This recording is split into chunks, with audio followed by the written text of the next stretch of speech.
Et je voudrais d'ailleurs dire, très cher Mamadou Diop Decroix, que je suis particulièrement d'accord avec vous pour que dans notre pays, nous puissions saluer la position courageuse du président Macky Sall et du gouvernement du Sénégal sur cette affaire de non-financement des énergies fossiles comme le gaz, au moment où les pays qui le prônent utilisent du charbon qui est beaucoup plus polluant pour assurer leur développement.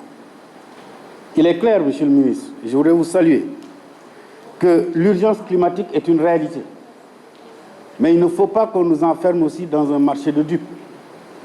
Ceux-là qui l'invoquent aujourd'hui ont utilisé les mêmes énergies fossiles pour assurer leur développement. Aujourd'hui que l'Afrique dispose de ce potentiel pour assurer ce développement, on nous convoque l'urgence climatique. Je pense qu'il y a un débat que nous devons porter et ce débat, il doit être patriotique parce que le destin de notre pays d'ici les années à venir, notre destin économique s'adosse en grande partie sur l'exploitation du pétrole et du gaz. C'est cela qui nous permettra demain d'avoir les moyens d'assurer le développement de notre pays. Alors, il ne faut pas qu'on convoque ce marché de dupes. Pour autant, je voudrais avec vous saluer les initiatives qui sont prises. Il y a des questions complexes. Et le doyen l'a dit tout à l'heure, l'histoire de la forêt en Casamance, mais le gouvernement n'est pas resté inactif. Aujourd'hui, la coopération entre le ministère des Forces armées et le ministère de l'Environnement est devenue une réalité, sauf que nous sommes dans un environnement extrêmement complexe du fait des phénomènes de rébellion que nous avons dans cette zone. Donc il faut le comprendre comme tel. Mais comme je le dis encore une fois, aujourd'hui l'urgence climatique, ce n'est pas uniquement une affaire de reboisement, ce n'est pas uniquement une affaire d'environnement, c'est devenu une question de sécurité. Aujourd'hui, nous avons vu les phénomènes climatiques tels qu'ils se déclinent à travers des inondations. On a eu des pays où il y a eu des tsunamis.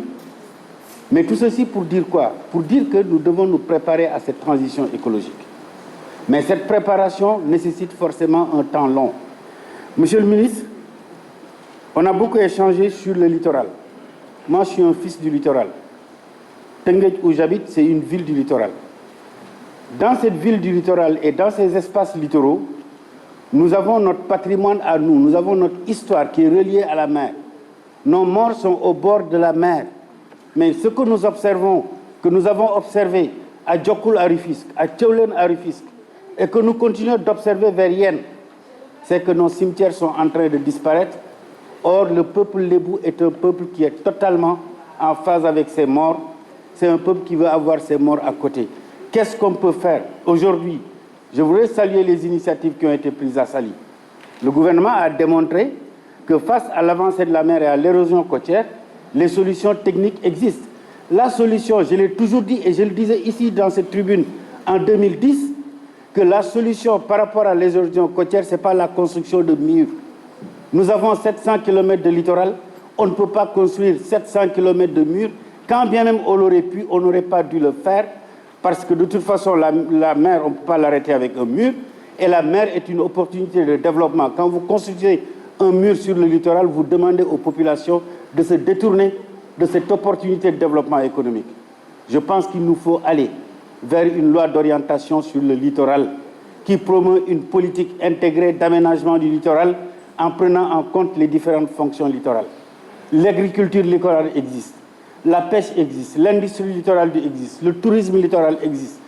Tout ça, on ne peut pas le remettre en cause en construisant des murs. Il faut qu'on aille vers des politiques d'aménagement. Et ce que vous avez fait à Saly, avec l'aménagement de brise-lames à l'intérieur de la mer, avec l'aménagement d'épis qui vont en profondeur dans la mer pour capter, à travers le courant sédimentaire, capter et réengraisser les plages, c'est cela la solution. Et dans des pays comme les Pays-Bas, qui ont cette expérience-là, voilà le chemin qui a été pris.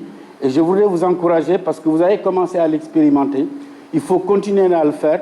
Mais monsieur le ministre, je voudrais bien que le gouvernement, par rapport à cet espace littoral et à ces lieux d'histoire et de mémoire de nos populations lébou, que le gouvernement nous accompagne pour protéger au moins le lieu de vie de nos morts. Je vous remercie.